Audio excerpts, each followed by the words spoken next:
Okay. Do any of you guys know what the activity series does or what it's meant to show you?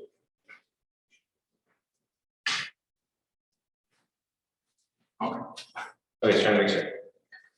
Okay, so the activity series paper just basically tells you in a reaction what will replace what.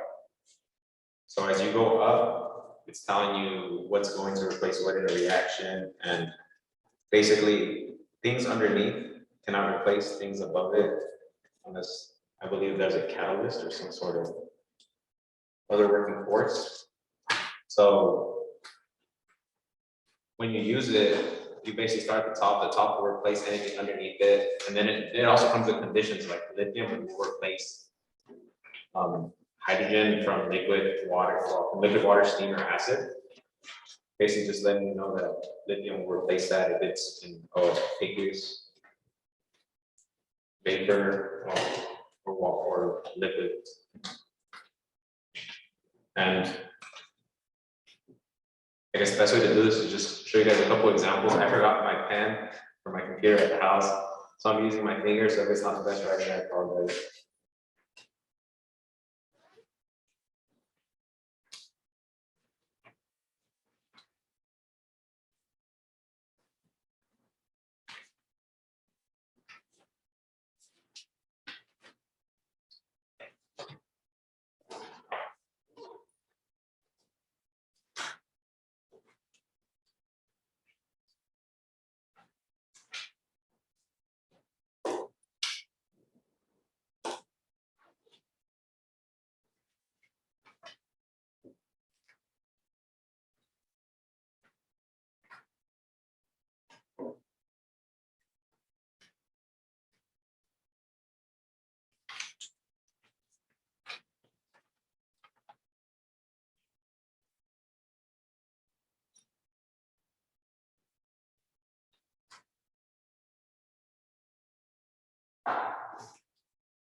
And basically you can use it to determine whether a reaction will occur or something isn't going to occur. Like in this case, would the lithium replace the potassium in an aqueous solution?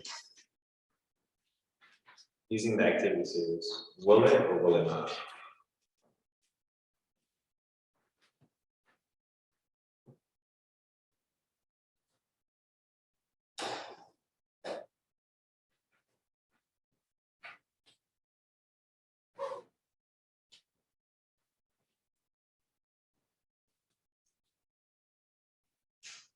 What do you guys think?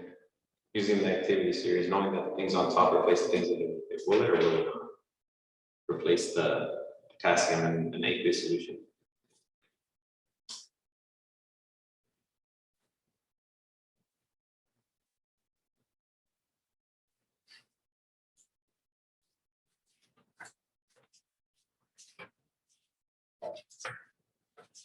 Any guesses? Ah, it will. Yeah, it will.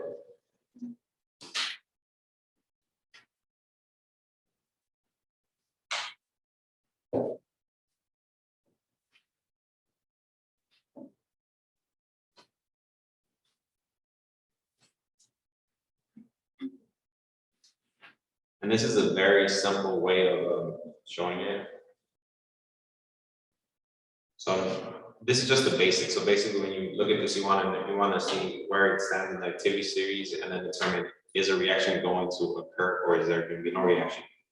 It can work the same way, but let's replace this lithium with something a little bit lower.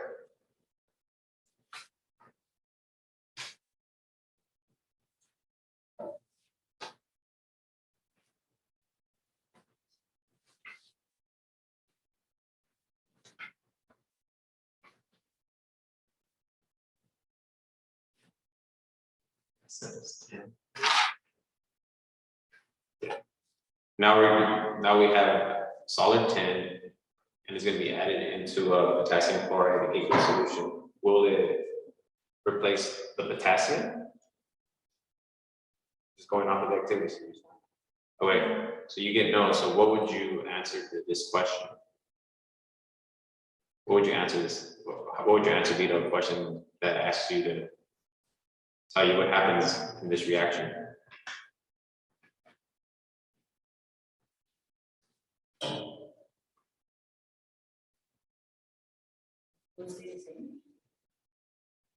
Yeah, you can do it stays the same, or you can just simply put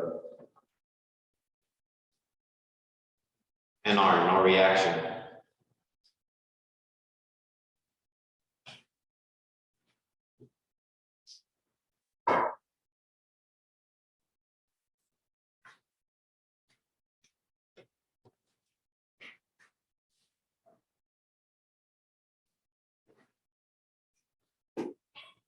Then can I borrow someone's take-home exam so we can start question one? That's I believe that's what's actually going on. If anybody has anything.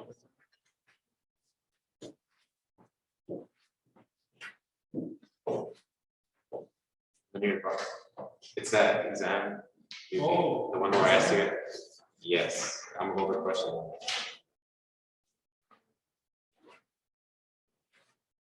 Because this question one requires an activity series like everything.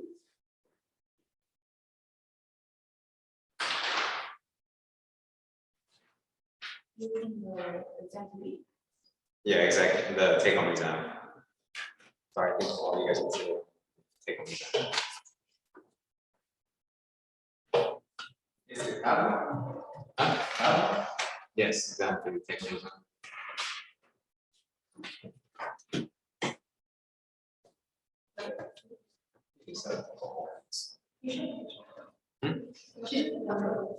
Oh, you don't have exam 3?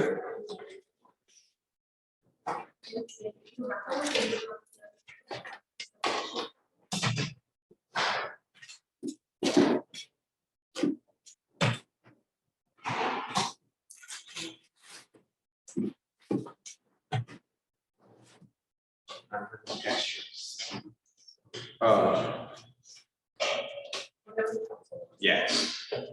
I can go make a copy.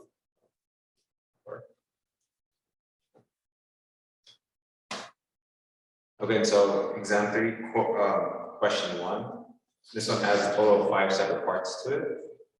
And the first one, it says Moises went camping and found a bag with 2020 silverish looking metal cubes in a cavern in Yosemite.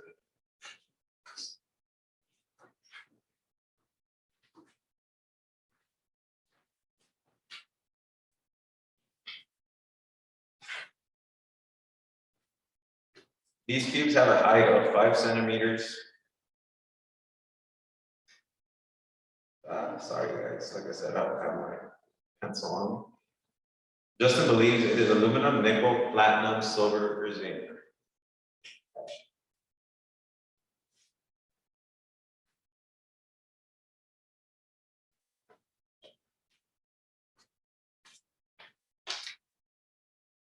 Recalling you were a chemistry genius, Moises promised you 500 cubes of the metal if you can tell him what the metal is, using 250 ml each of the following solutions at the stated concentration of,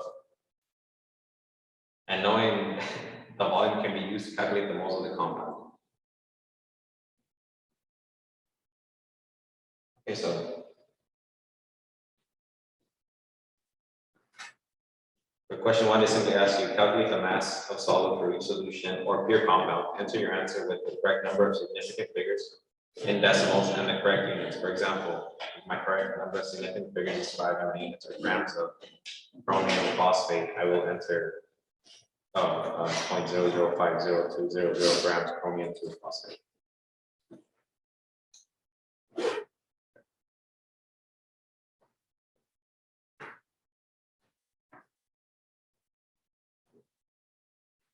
So question, it's asking you to calculate the mass of solid for each solution, and you're given molarity. So in this circumstance, you guys know how to get from molarity to grams.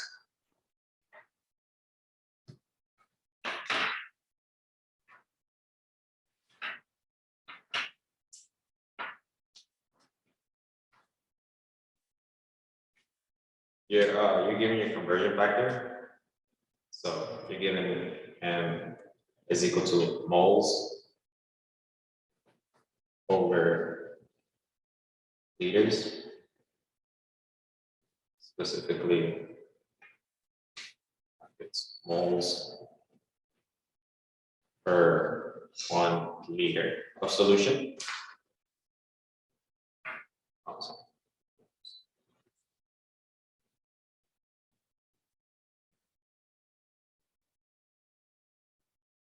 So that's your first step. You're gonna, like I said, I'm not gonna fully go over everything because then I'd just be giving you guys the answer, but I'm gonna help you guys at least get the conversions to get to where you need to get. Okay, so now that's basically how you go from moles, well, from molarity to moles. This is gonna be your conversion factor. You're gonna be using the moles per 1 liter of solution, as well as going from moles to grams using the molecular weight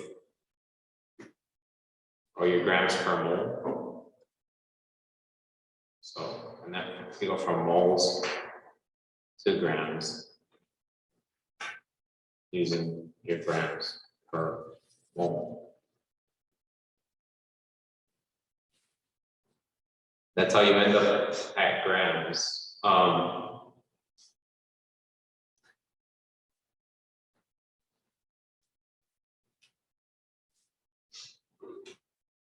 And this is just the basics of it. I am not gonna be doing the calculations for you guys, but that's how you do the first part for the most part. And you're actually given the density of water, so it's a pretty straight conversion for the water portion.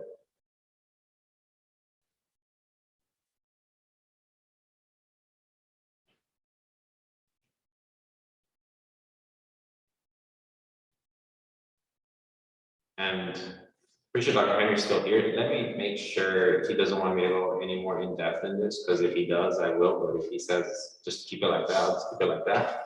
That they're not going to be in trouble.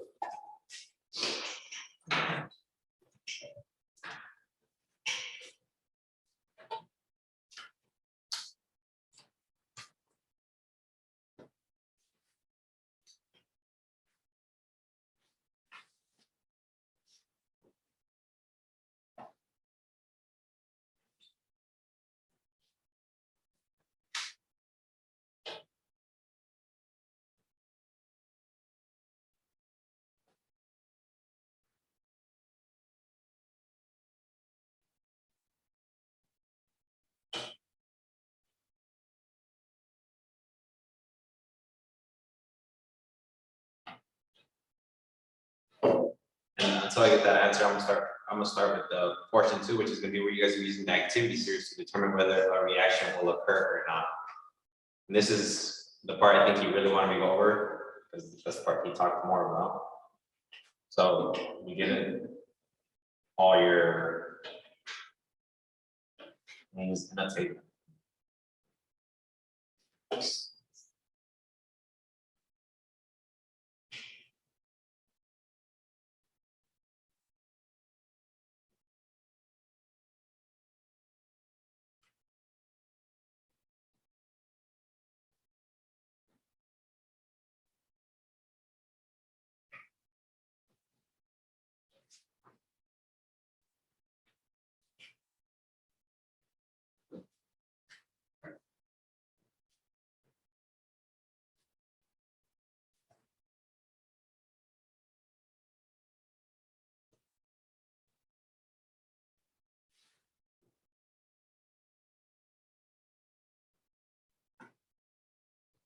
Then from here, you're simply asked to determine whether they reacted or they did not react. And from question 1, you know that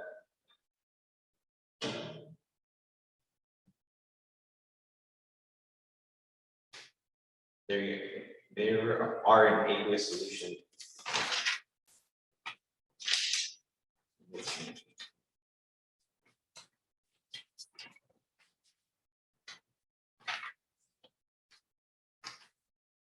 So from here on, it's just like a check mark game. You can just kind of go through using the activity series and determine, will this replace this? Will this react with this? So let's do, oh yeah, you know what, let's actually go through the water one, the H2O.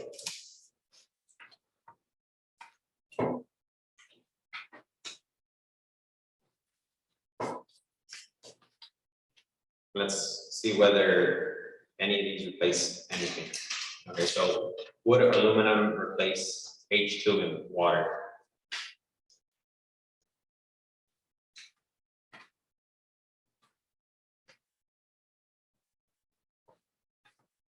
Using the activity series.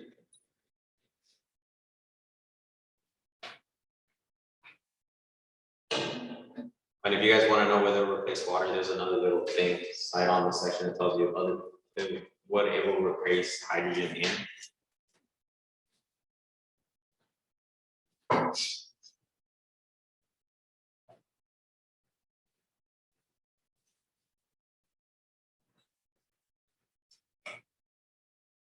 So would aluminum replace H2 in water? Well, the H2 in the water? Would it? It won't. Because it has to be all the way up there with lithium, potassium to replace H2 from liquid water, steam, or acid. It's in that third row where it will only replace it from steam or acid. So there would be no reaction here. You guys can put NR, or you guys can mark it with an X. Okay, so would nickel replace H2 in water?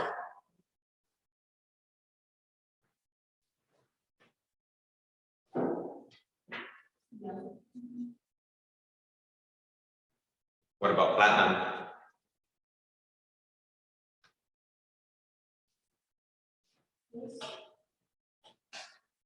Read that. Bottom will not, yeah. Silver?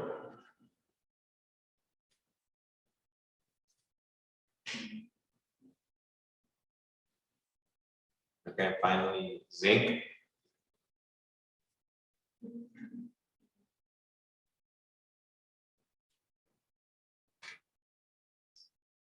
Okay, and now we go into HCl, which is an aqueous solution.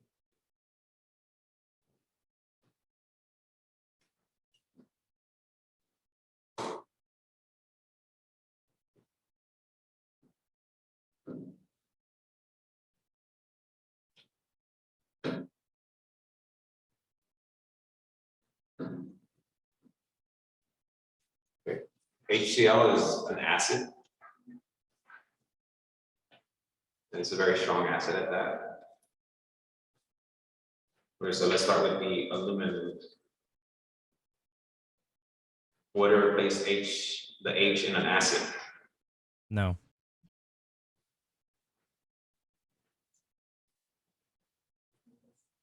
Yes, it would. Wait, who said no? Online? Oh. Okay, well, nickel replace the H in the HCl.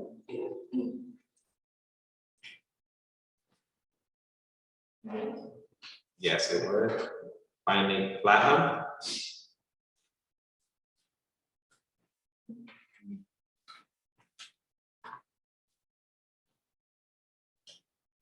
No. And then silver.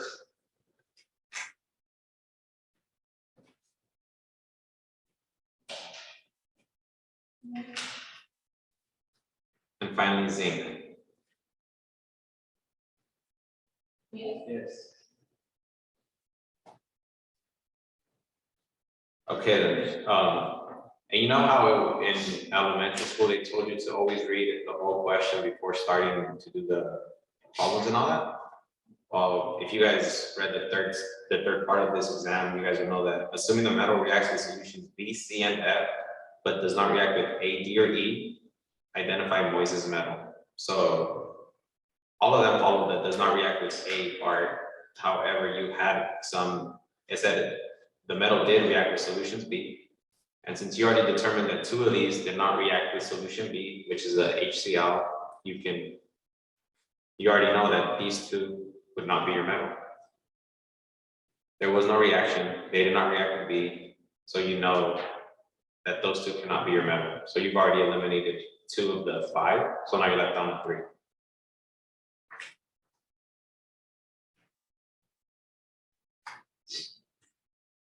And that's basically how you sum up what your metal is going to be. You're going to be using the activity series to determine your metal. You're basically just going to be checking off boxes to see what reacts or doesn't react. And once you're done, you should only have one metal left, and that's going to tell you, that's going to help you identify your metal.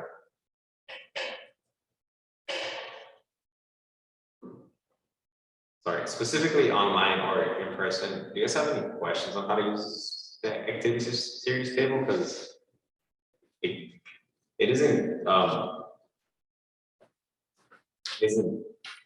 it can be a little confusing. Oh, after we're done with the chart, we could then identify what metal it is. Yeah, once you're done with this chart, you're only gonna be left with one possible option. You're just gonna look for the one that fits in with this, the one that completely fits in with all this, the one that does not that reacts with B, C, and F, but does not react with B, D, or E. Once you finish all this, you'll be left with one metal, and that's gonna let you know what your metal is, whether it's the aluminum, the nickel, or the zinc. That's gonna tell that once you identify your metal, you can do part 4, which is you have to use your cubes. So that identify the metals for reactions, determine how many grams of solid metal will be left after all the reactions.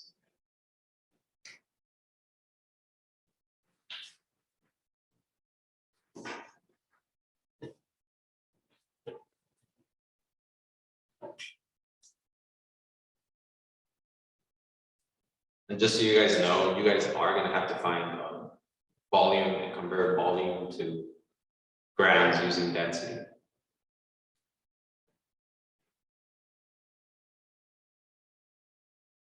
So that's kind of why I gave you guys a little drawing at the beginning, because once you guys find your volume, and then you can convert to grams. Sorry, terrible drawing. And then once you convert to grams, well, you can determine how many grams of solid are left at the end of the reaction. And then you guys are given a cute little activity series to go at the back of this, as well as your density and the price per ounce. So there, and then we also have to convert from grams to ounce.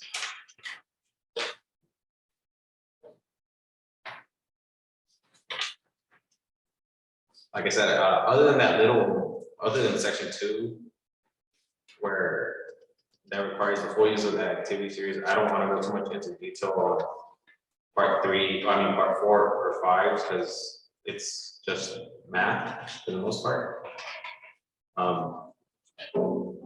Does anybody need a quick reminder on how to go from density, volume to grams? Okay, we'll do that. Will you do a quick reminder of how to go from density to grams? I mean, volume to density, volume using density, and finally end up in grams. So we're going to go over that part.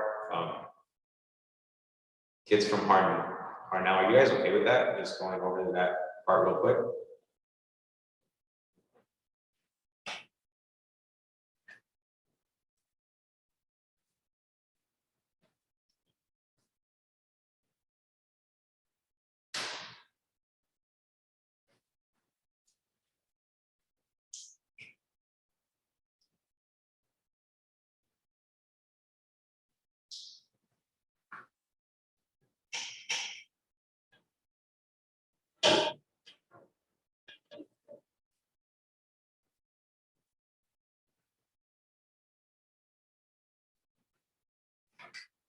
Okay, these numbers are going to be totally made up. So Dr. Henry, don't kill me. I'm like, this is not something that exists in real life, but it's just to give you guys the basics of what's going to happen. Okay, so.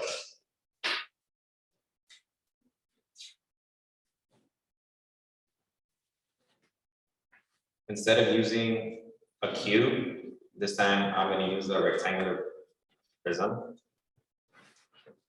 Okay, let's say you're given the height,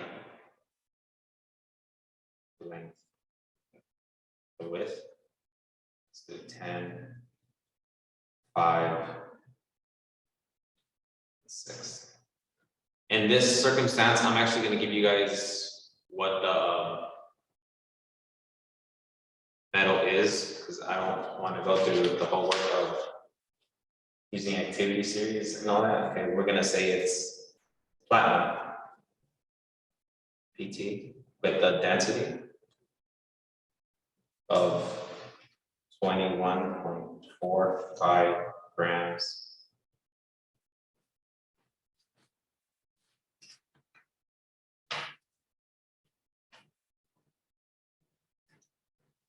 And this is where knowing, or everything you guys have learned this semester is going to come into play. So if you guys need help with something like this, go over the notes. Everything is on there for this specific problem, and this is all going to be in centimeters. And you guys also need to know a little bit on how to find volume. So volume of a rectangular prism is going to be length times width times height. So you find your volume, 10 times 5 times 6, and you would have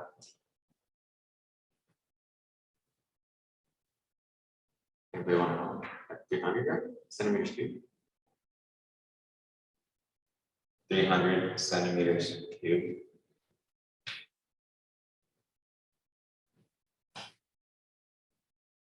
Okay, so now you're at 300 centimeters cubed. You're at your volume.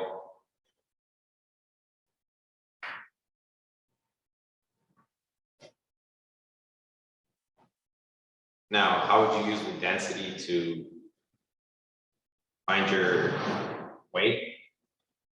Well, first, you have to look at your conversion factor. In this case, just like in your guys' take-home exam, it's going to be in milliliters. Is there any conversion that can get you from centimeters cubed to milliliters that you guys know off the top of your head? Probably not. Okay, so 1 centimeter cubed is the same as 1 milliliter. Okay, and now this is where the density portion comes in. You got your conversion factor of 1.45 grams for every 1 ml. And you just went from volume to grams using density.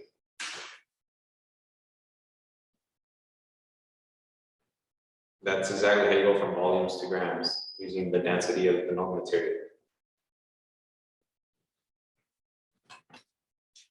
And the volume.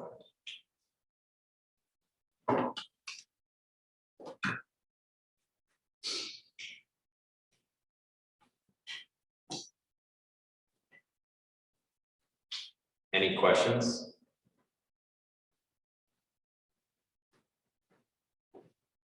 Anybody get lost?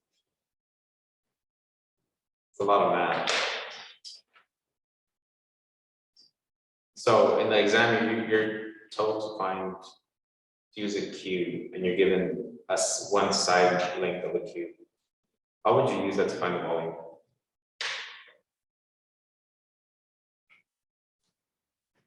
You're given that the one side length of a cube is 5 centimeters. How would you use 5 centimeters to find your volume of a cube?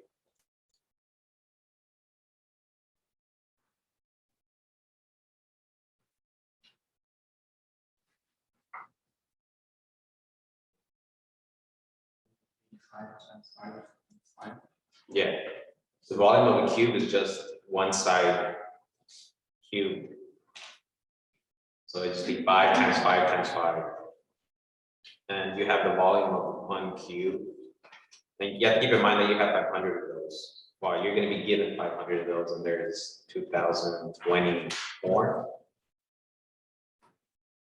just keep those things in mind too. And I'm pretty sure, just like you guys kind of needed to see how to go, wait, did everybody actually understand this whole going from volumes to grams using density thing? Was it pretty simple? Okay, let's try and make sure. Did everybody online get this? The whole going from volume to grams?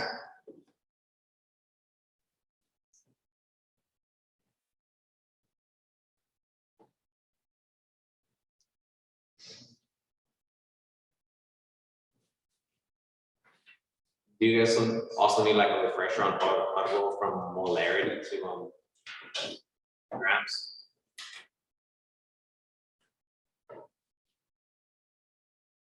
Or are you guys good?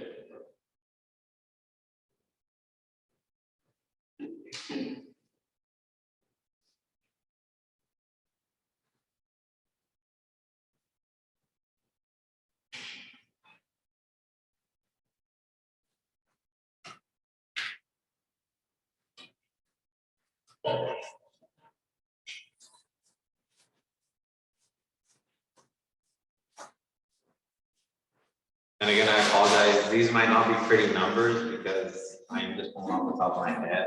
They're not actual stuff. You know, let's just go ahead and use one off the test. I'll make you mind if you use one.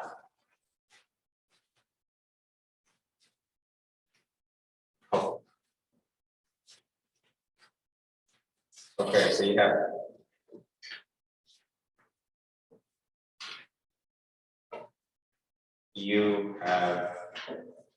250 ml of two molarity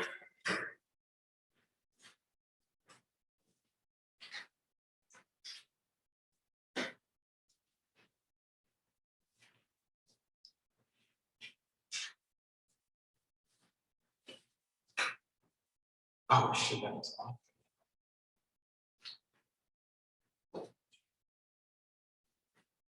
You have 250 mLs of that's a 2 with the 0.00 molarity MgNO3 to aqueous. And then what you're asked for is grams.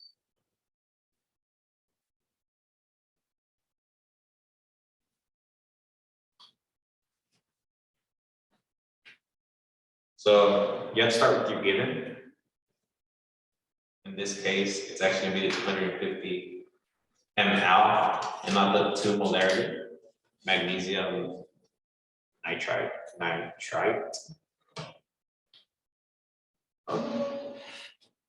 Okay. And the reason that is because the 2 molarity, that's actually a conversion factor. That's telling you have 2 moles over 1 liter of solution. So that's a conversion factor, not an actual given. So it's a conversion factor. Because molarity, or the big M, is the same thing as moles over 1 liter of solution.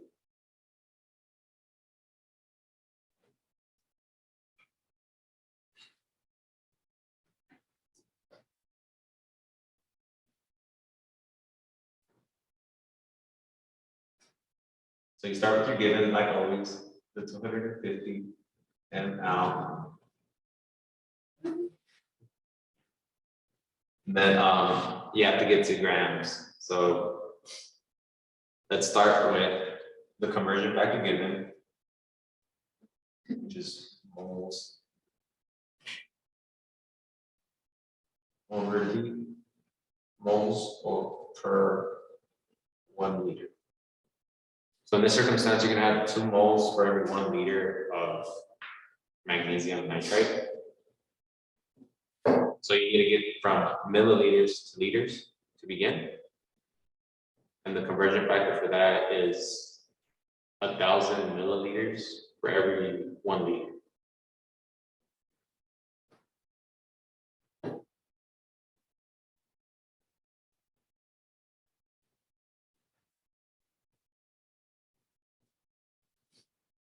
And now you can just plug in your conversion of 2 moles for every 1 liter.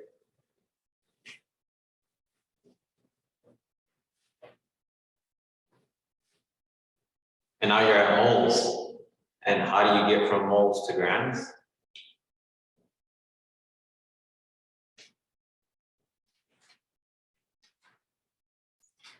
It's you're just going to be using your molecular weight. So you guys would have to go, okay, find the molecular weight of MgNO32. Okay, so your molar mass.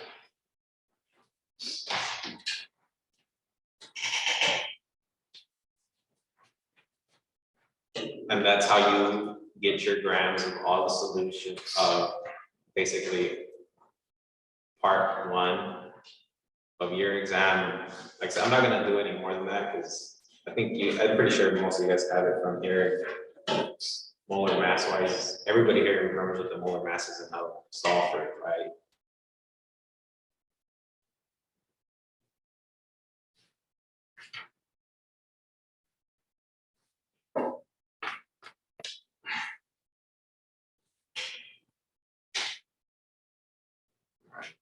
You guys remember how to solve for molar mass?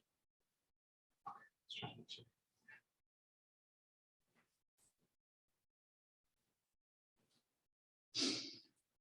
Okay. What about online? Do you guys know how to go from moles to grams?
So to get the molar mass, we just have to add the molar mass of magnesium and is it nitrogen and oxygen or? Yeah, but you have to keep in mind how much of everything there is. Like in this question, how much nitrogen are there? How many are there in the magnesium nitrate? There's 2 nitrogen, And how many oxygen? 6. Yeah, that's all you do. You just add all their masses together and you get your molar mass for magnesium nitrate. Well, now you know, yeah, that many grams per 1 mole. That's it.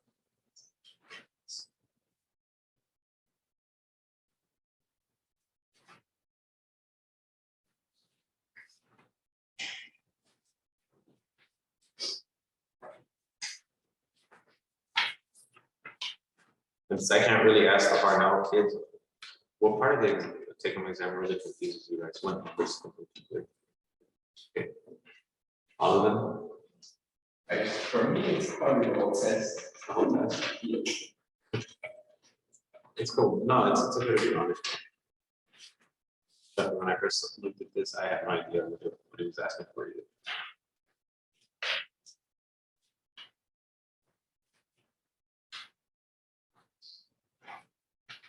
You guys still remember how to wait? Did you guys go over total ionic chemical equations? Okay. Do you guys go the net ionic? No, you didn't know. No, okay. Cool.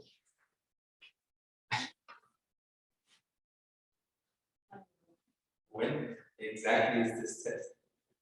You guys have a while to do it. It's gonna be due. I have no idea when he said you guys this test is gonna be due. I know ours is So what day are you guys here? May 12th? The 12th? I'm not Testing's like the 26th. Oh no, but for this specific class, Oh, I think you guys end a little bit earlier. This is the 15th. I don't know. I can't remember either. Okay, so let's go over net ionic reactions.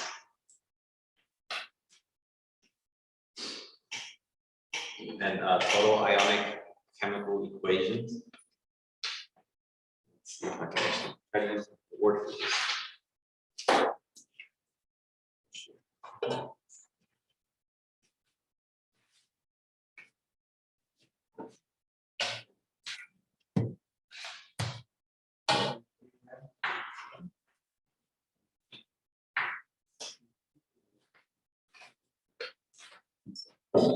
Remember guys, this is a team effort, so work as a class. It'll make it a lot easier for you guys. Because maybe there are some of you guys that understand certain things and other ones don't. Or sometimes some person just happens to memorize one little thing like that ends up helping everybody. So work as a class. You guys can. And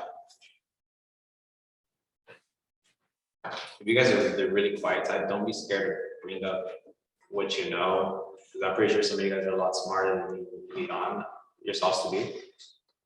And best of luck, and let's go over these equations.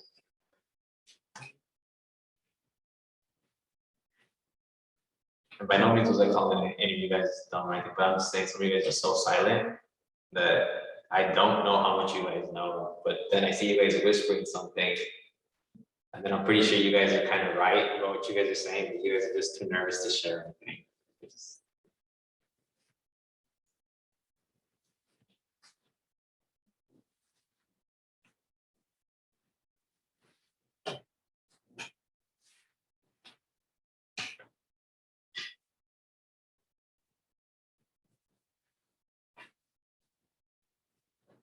What happened to the doctor name?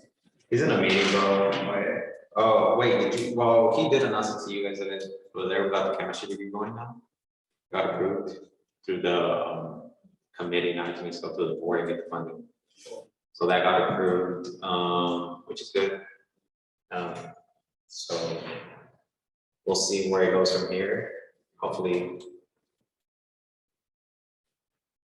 it goes, hopefully not everything works out.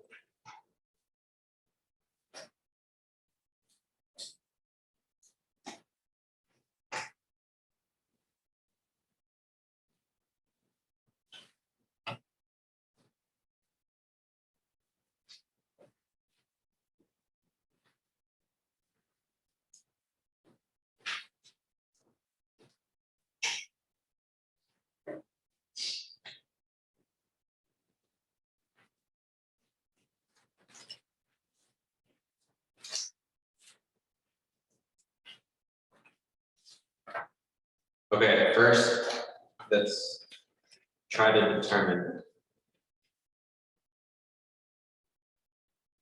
what our results here are going to be.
Okay, yeah, so someone said it's gonna be a double displacement. You guys remember the whole double displacement, single displacement? Yeah, well, this exam is gonna be a lot of knowing what type of reactions are going on.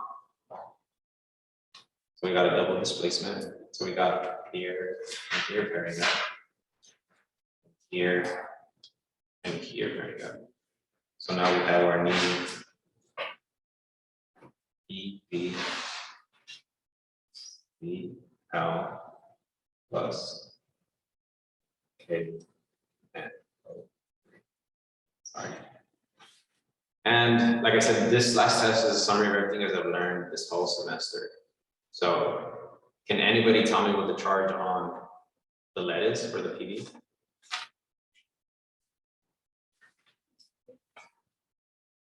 Okay, so we have a +2 charge there. So how many chlorines are going to need to balance that out?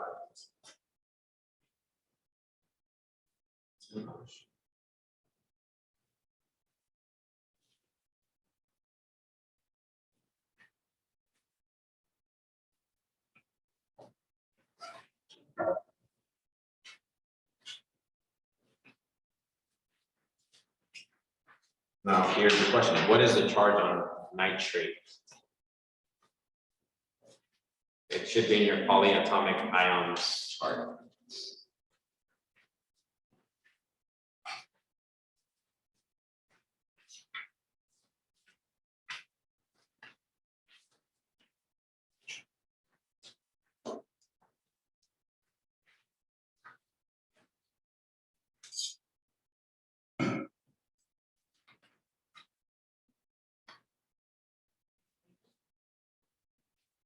It's -1. So, and what's the charge on potassium?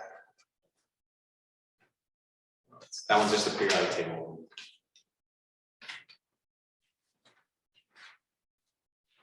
Yeah, so those are already balanced with a charge of 0 at the end.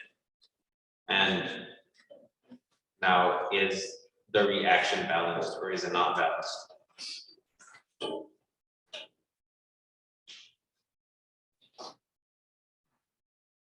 How many chlorines are there on the reactant side compared to the product side?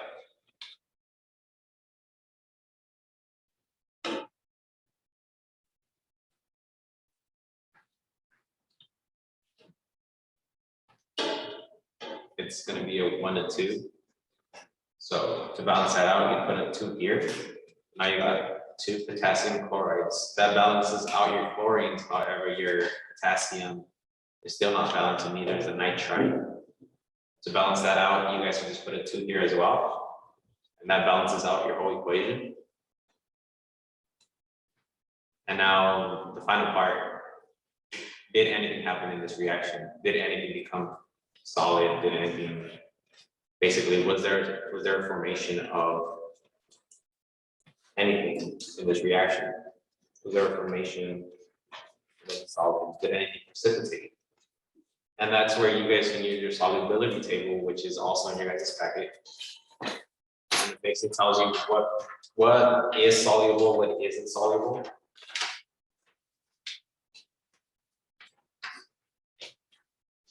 So you guys would go and you guys would find lead 2 and line it up with chlorine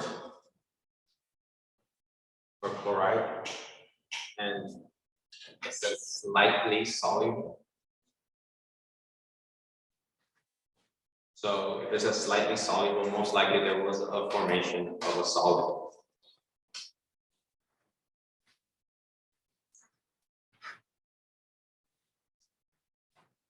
And then you do the same thing for the potassium nitrate, potassium, and luckily potassium is soluble throughout the whole thing. So you know this is going to stay in solution.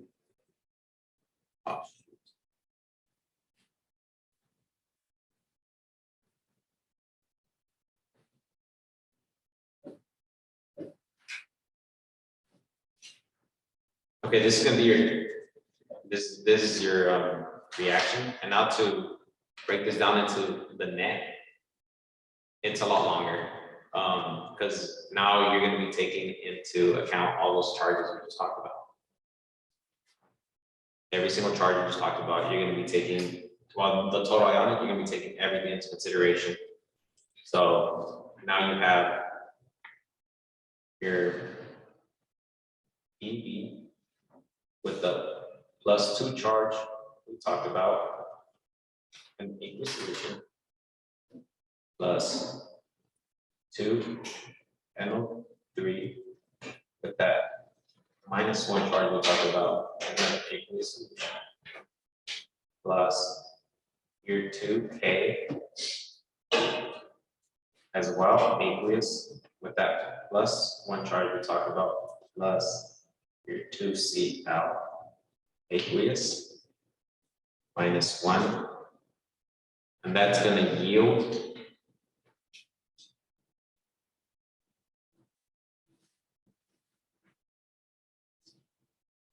the next portion, which would be PbCl2 plus 2KNO3.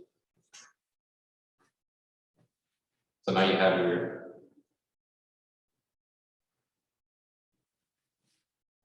PbCl2 solids, liquids, and gases in a solution. We do not separate.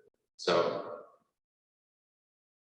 because the other two are aqueous, those can separate. However, the PbCl2, since it's a solid, a liquid, or a gas, those you will keep together because those are no charge. So those stay together. So remember, solids, liquids, and gases stay together. And that's why it's important to use a solubility table. Plus 2 potassium aqueous plus 2 nitrates aqueous. Don't forget the charges are -1 +1. So this is your total ionic equation. This is everything. This is everything that happened in that reaction. Now to get the net, you basically look at things that match up. Like 2NO3 -1, 2NO3 -1. That did nothing. This is the spectator. It did absolutely nothing. Cross it out. And then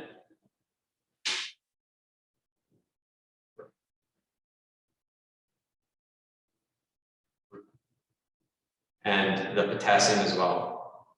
2Kl +1 aqueous, nothing happened there. And that's how you determine your net ionic equation. So this is total. Then underneath that, we'll have our net, which is just Pb plus 2Aq plus 2Cl -1 Aq leads to PbCl2. And that is your net ionic equation versus the total ionic equation. And that is how you guys are going to approach question number 2 on the take-home exam 3.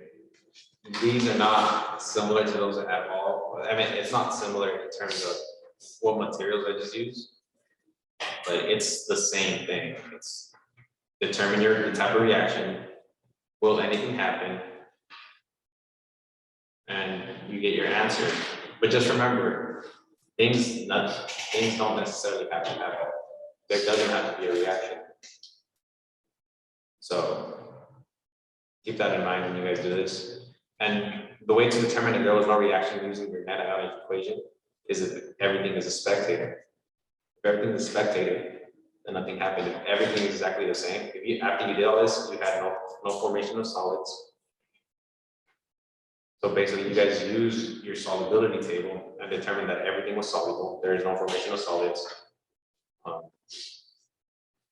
Everything's basically aqueous, and there is no change, and everything just lines up. Just the way the 2 potassium +1 aqueous and the 2 nitrates aqueous lined up, and they got crossed out. If everything crosses out, nothing happened. So keep that in mind too. There's nothing has to happen in reaction. Sometimes they're just in there all together in a solution. Okay, that's it that should help you guys a little bit. Question 2. Yeah.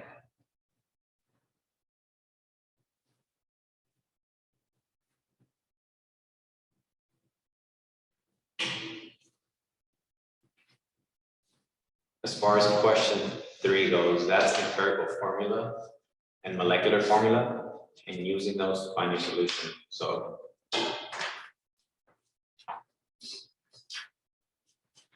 and I know some of you guys barely got some empirical formula last week. Huh? You guys barely touched upon it. Yeah, but that's number 3. It's the same thing as that. You'd be using your empirical formula to find how much of everything is in the reaction in your CHO.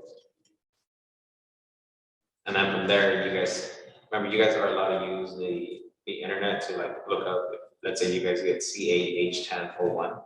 You guys can just type up what is C8H10O1 into and they'll tell you, it'll give you its actual name, whatever it is. Whether it's amoxicillin, penicillin, if it's Tylenol, ibuprofen, you know, they'll tell you what it is. So you guys can use that too.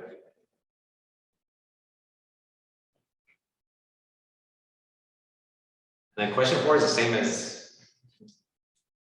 what I just showed you guys. You guys can determine if there is a reaction or if there is no reaction. And then find out what's being oxidized, what's being reduced. Like in this, like we can even use this one. For example, we have the Pb plus 2 and Cl minus 1, leading us to PbCl2. Which one is being oxidized, which one is being reduced?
Right, oxidation, it simply means the loss of electrons, while reduction means the gaining of electrons. So who gains electrons in the Pb plus 2Cl relationship? Who gains the electrons? Is it chlorine? Chlorine's a -1. What does it want to do to lose that -1? Wants to get balance. Yeah, but what does it want to do with that -1? To be balanced. Let's say let's say we have a debt of like $1 and I have $2. Huh? Yes, not necessarily, but kind of. It's basically just gonna be like, you know what, you take that. So it's losing that electron. It's like, you know what, I don't need this electron, you take it. So in this example, this is. And then this is reduced.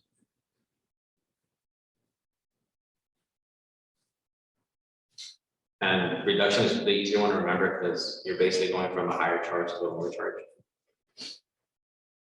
So PV in this case is going from a +2 charge to no charge. So it's being reduced. And it's just the gaining of electrons. So reduction.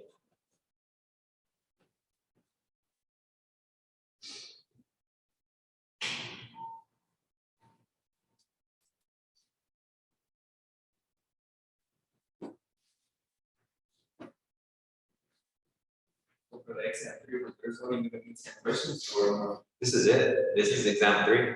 That's all of it, 10 questions, but they all have multiple parts. Yeah, when I turned this in, my work was like 5 to 6 pages of work. Because he expects you to show the work. What was your score on the And something. 9%?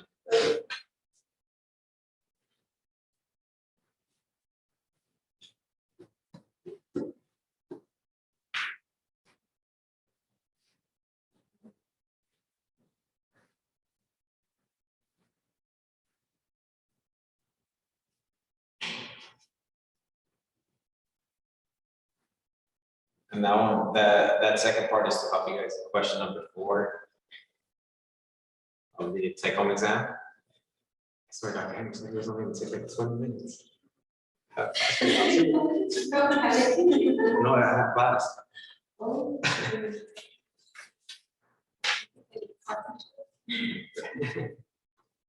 teach ourselves.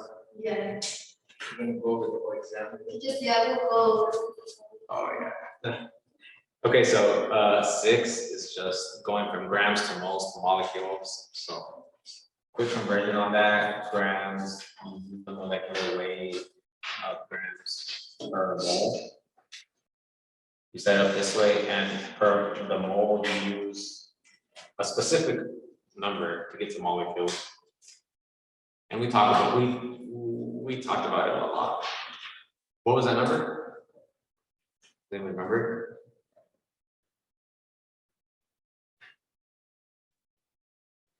Anybody?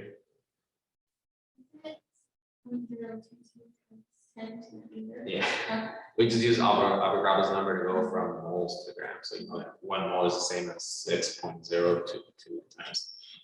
You guys know the number, and that's how you get from moles. I mean, from grams to moles to molecules. And basically, when I said I couldn't give you guys exact answers, this is what I meant. I can help you guys get your conversion factors for the exam, but I can't give you guys answers. This is as far as I can go with you guys. That's why I can only go with this. I can't touch anything else. And then next one is ethanol C2H5 burn, right balance chemical equation for this reaction. When something burns, whatever reaction is happening.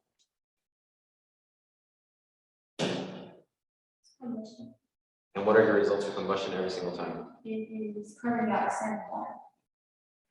Exactly, and from there you just balance out your equations. That's question 7. That's how you do question 7. When something is burned, it's combustion. Your products are always carbon dioxide and water. So you're given what you're given, and now you know what your products are. Now the next step is up to you guys to balance it out. And now we're going to question 8.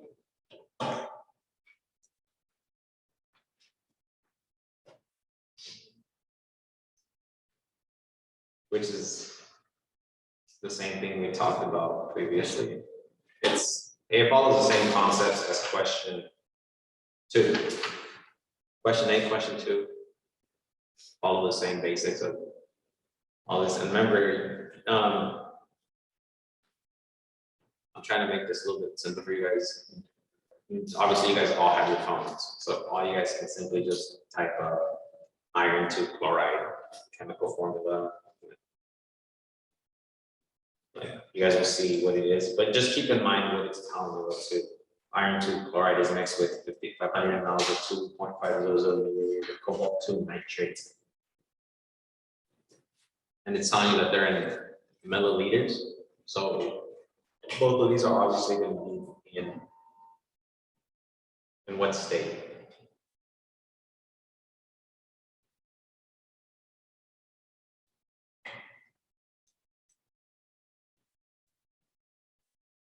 It's going to be aqueous. It's going to be AQ. All these are going to be in AQ.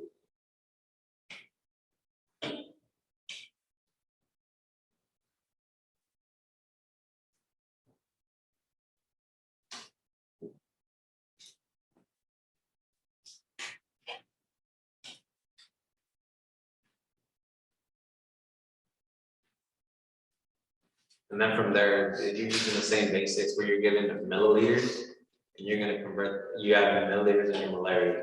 So it's the same, that one is going to be the same thing as I showed you guys in the first one, where you guys are going from mLs using the molarity to get your grams and your moles. If the first question went over the whole, I should have saved this. The amount and converted to liters, and then using your molarity, which is just moles per 1 liter, to get to your moles, and then using molar mass to get to grams.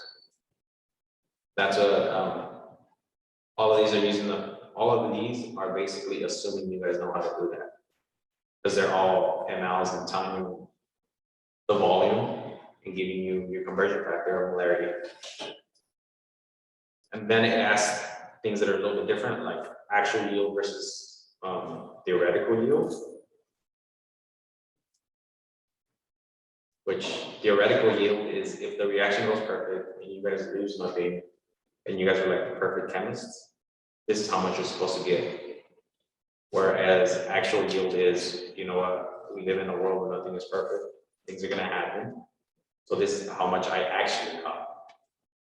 And it's always a percent of the theoretical yield. This is just like, if you're supposed to get 100 grams and you only got 60, then your theoretical yield is 100 grams, whereas your actual yield is 60% or 60 grams. And that's kind of the question I was telling you to do, find the theoretical, and then it's telling you how much of the actual yield you got. I think in this case, it tells you you had a 67% yield of the precipitate. So you'll find your theoretical and then use that to find your actual.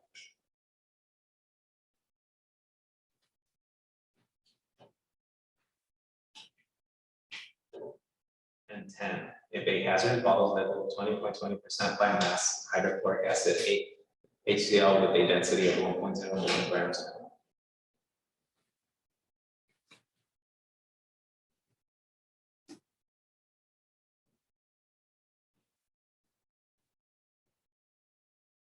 Okay, the only difference here is you're giving your percent by mass. That's the difference in this one.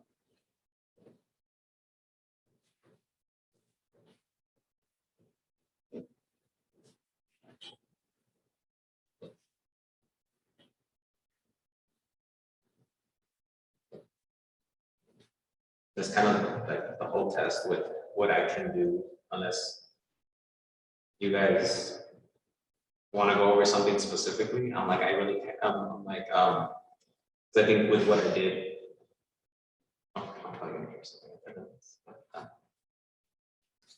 I think that's as far as I can really help you guys with this exam while pushing you guys in the right directions. I didn't touch on question number 5, which is the bonds, and showing what type of bonds they are, because I think it's about that one. I'm hoping, like whether it's ionic, covalent, metallic, hydrogen bonds. Remember, those exist too. Hydrogen bonds exist, so do metallic bonds, then ionic bonds, covalent bonds. So keep all 4 of those in mind as you guys go through this.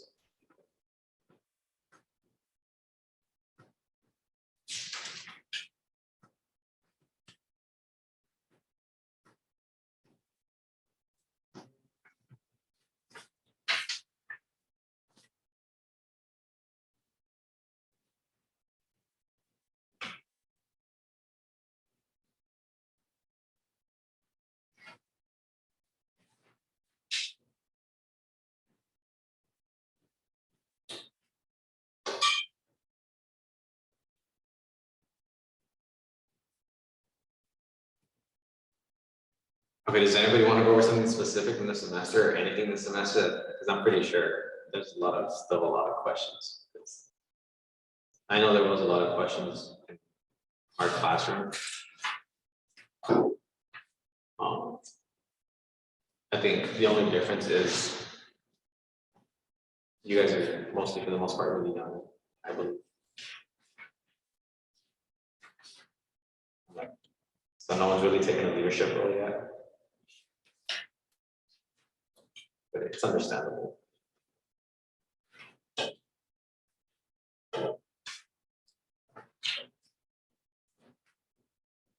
Functional, or do you guys just want to go over that exam for the actual in-class final?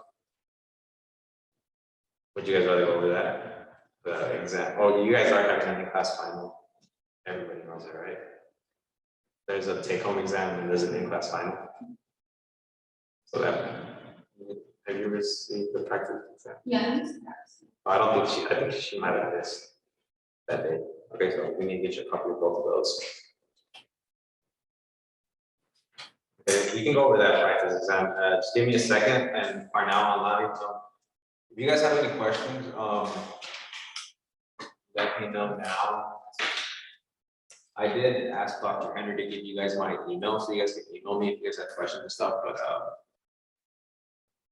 yeah, I don't know if he did that because I know sometimes he forgets. So just let me know if you guys have any questions now, because I know exam 3, like I said, it's a combination of everything you guys have learned this semester. It can be a little confusing, especially if you lost yourself a month into the semester. Now you're here, and you're kind of like, oh no.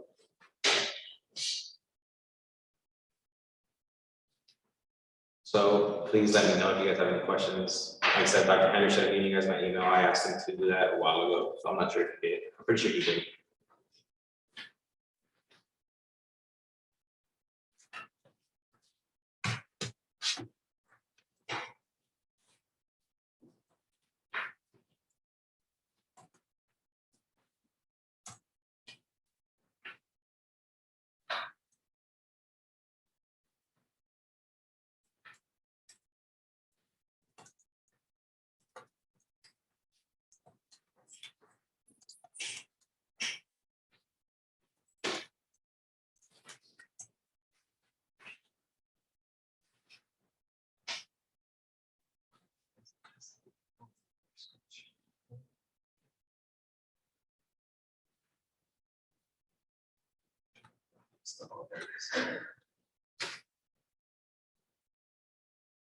And then just give me a second. I'm gonna pull up that exam online for this summer. I think you guys were sent the exam online too. There should have been an email with the exam on it.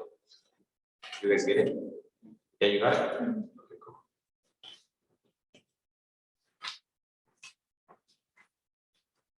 Do you know who sent it? Angie?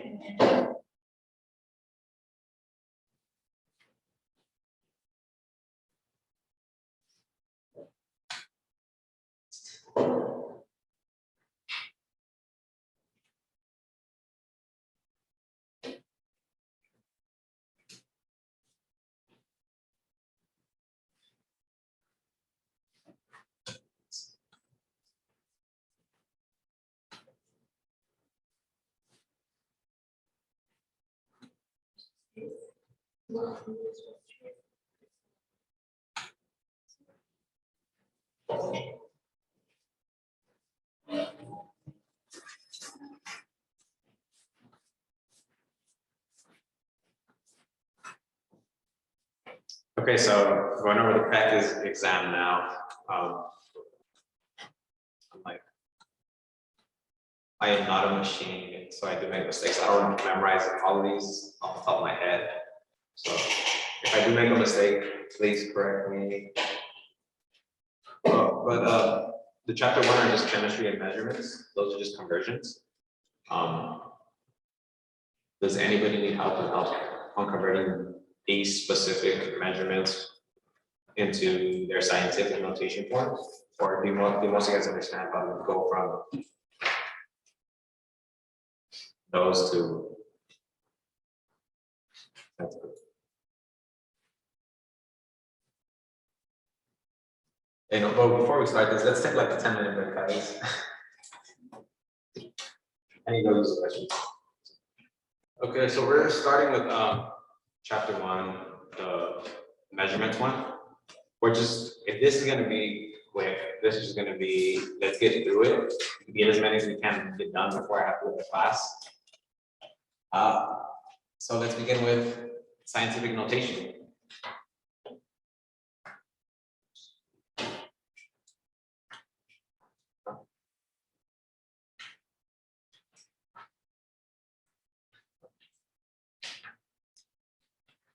okay, scientific notation, the easiest way to remember this is just by simply counting the amount of decimal points you jump from the starting. So in this case, you're jumping 1, 2, 3, 4, 5, 6. So 4.3 times 10 to the negative 6. Jumping 6 this way, so that's a negative number. And if you be jumping a number this way, you get a positive number. So if you were to jump 6 in this direction, instead of being a negative 6, you get a positive 6. 4, 5, 6. Yes, so that's how you get the 4.3 times 10 to the negative 6. Is that the correct answer in the back of the book? Yeah, does anybody know? Okay, so I said B for number 1. Yeah. Or no? So only on this test you could go like more in depth, except on This is a practice exam. Yeah, I can go super in depth in this one. If you guys have any questions about the practice exam, I can help you with every single time. You guys are given the answers on the practice. That's how in depth I can go. This seems to be more simple. The more challenging, probably the Okay, go Can you then start from like the back to the front? back to the front. Yeah, so from the end to the back.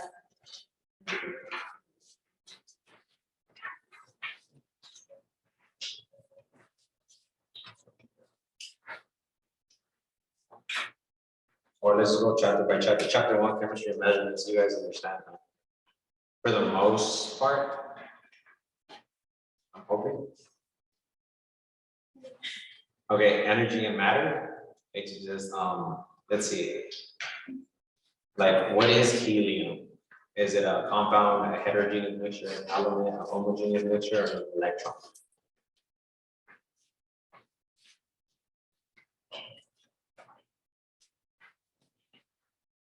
What is helium, guys? Is it the compound, a heterogeneous mixture, an element, homogeneous mixture, or an electron? And someone talk. Oh, okay, so what is it?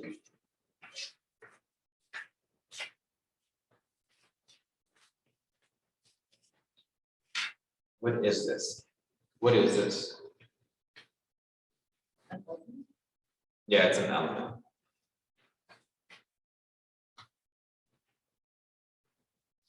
And then there is a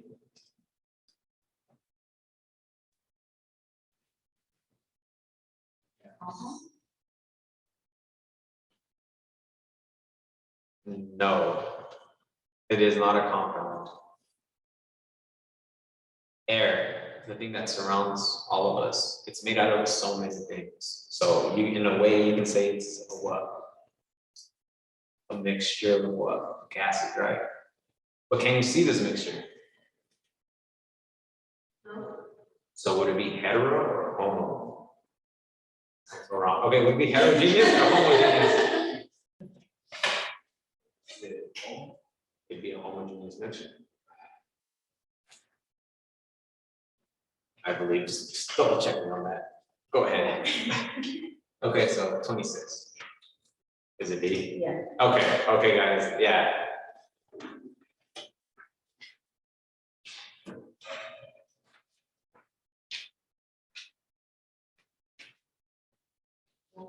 See, this is kind of why I kind of go over these, just to make sure. Oh, it says that, okay. Because these are the really easy points that you guys could be leaving on the desk. These are like the points that you guys should be a +1, but all of a sudden it's a 0 because you guys are just kind of like, oh, I know this. And those are easy points that just because we assume that, oh no, we got this one and this, yeah. Because if I try to, and also if I try to help you guys with the really hard ones, what are the odds you guys are going to get it down? Whereas at least I can try to guarantee you guys get some of the easier ones. Because if I just try to go straight to the hard ones, you guys will find me like, you guys will be looking at me like, I have no idea what you did. It's kind of like the exam, or something that's kind of like, I have no idea what you did, but I'm going to say I got it. So let's try to make sure we get the easy answers. Okay. Number 27. Which of the following is a chemical change?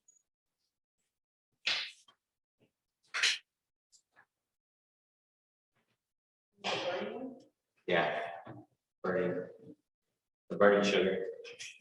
And then physical change.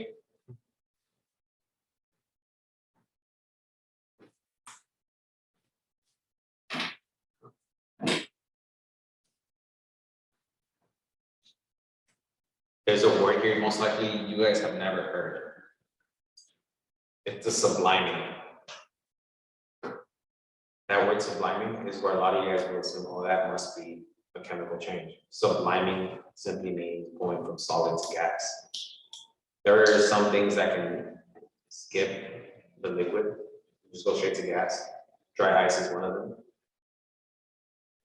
So dry ice subliming, basically going from a liquid to a gas, is just a physical change. It's like water evaporating. It's just physical. Same for dry ice subliming. Subliming is the word that those of you guys on. Most of you guys haven't heard it before. That's all it is, going from solid to solid to gas. Sorry.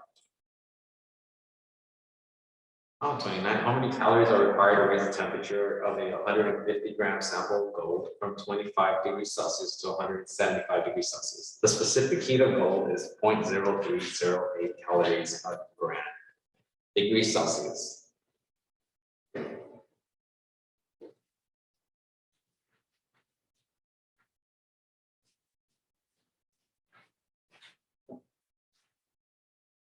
Okay. This is, we're going to use Q equals MCAT. You guys remember that? Like from long ago, like maybe a month and a half. This is just Q equals MCAT.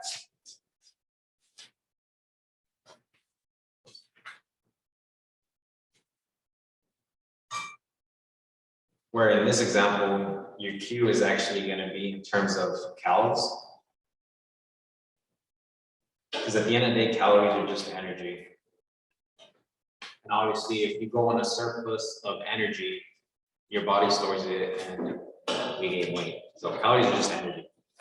So calories equal the mass times the specific heat, which is 150 grams, times the specific heat, which is 0.0308 calories per gram degrees Celsius. And then you're going to multiply that by your delta T, which is your change in temperature, your final minus initial. Yeah, your TF minus TI, so 175 minus 25. You find your answer by just multiplying across. As you can see, grams cancel out here, and then this is Celsius. Celsius cancel out here, and you're just left with your calories.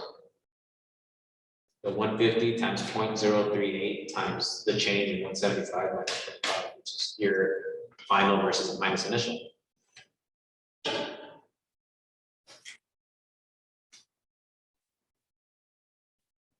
And that's it. That's how you get your answer. I don't have a calculator. I lost it somewhere. So if anyone can, 150 times 0.0308 times 150.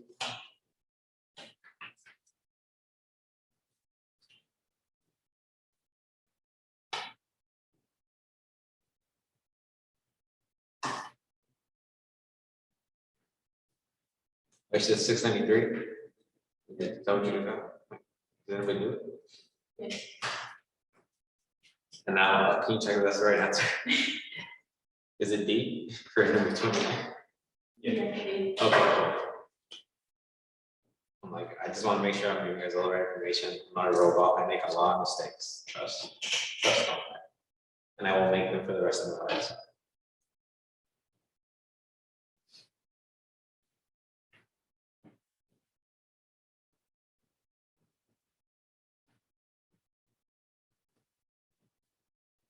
Okay, and these are just physical and chemical changes. I'm pretty sure these I don't have to go over as much because these are just do look at the answer and you can determine whether they're chemical or physical.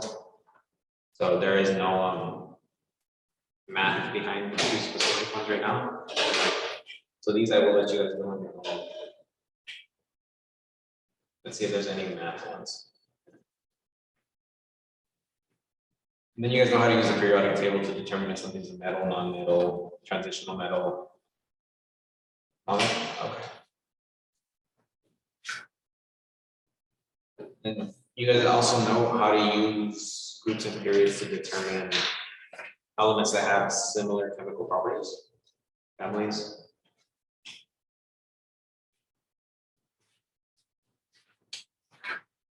So just keep in mind your family. They're going to have similar properties. So as you go down, so lithium, sodium, potassium, rubidium, cesium, francium, those are going to have similar properties to each other. Just for magnesium, it'd be you have calcium, beryllium, strontium, barium, and radium. Those would have similar properties to magnesium. And all that has to do with the fact that they want to, it's the amount of electrons they want to give up, and how they would react to give up that electron that are similar. So in the case of magnesium, the one that writes on, where is it?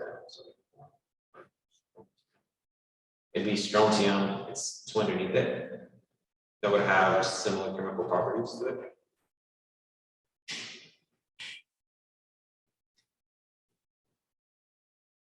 And then do you guys remember most of your subatomic particles? Protons, electrons, neutrons, those are subatomic particles. Just be happy that's all you guys have to go over. There is a lot more.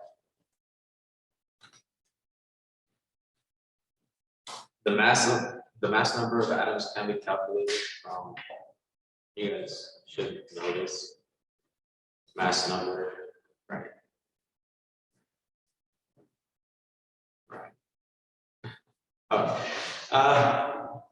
And then the correct symbol for the isotope of potassium with 22 neutrons is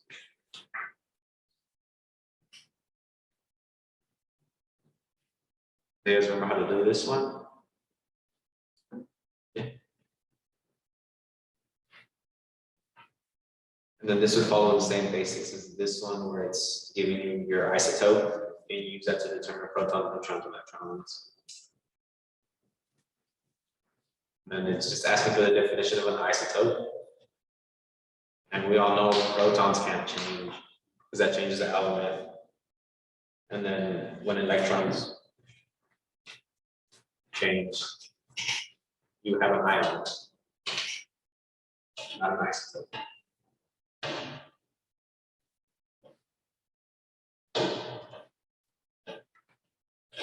And do you guys know how to go from isotope mass to your atomic mass?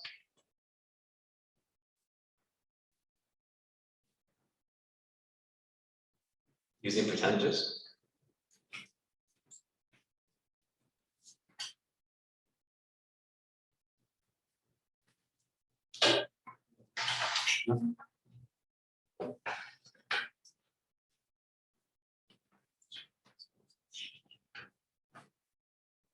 Okay, so we have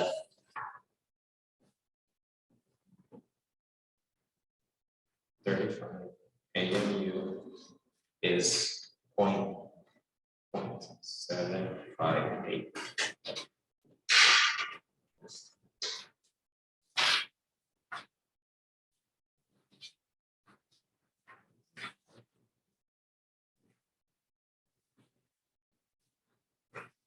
I'm going to go in as 1, 2, 4, 7. And the way I got that decimal is just simply converting percent to a decimal. You just simply move that decimal over in 2 places, 1, 2, and 1, 2, and you get both of those. So you get 35 AMU times 0.758 and 37 AMU times 0.243. And then you get your answers and add them. answer on bottom will give you your. Hey, amigo.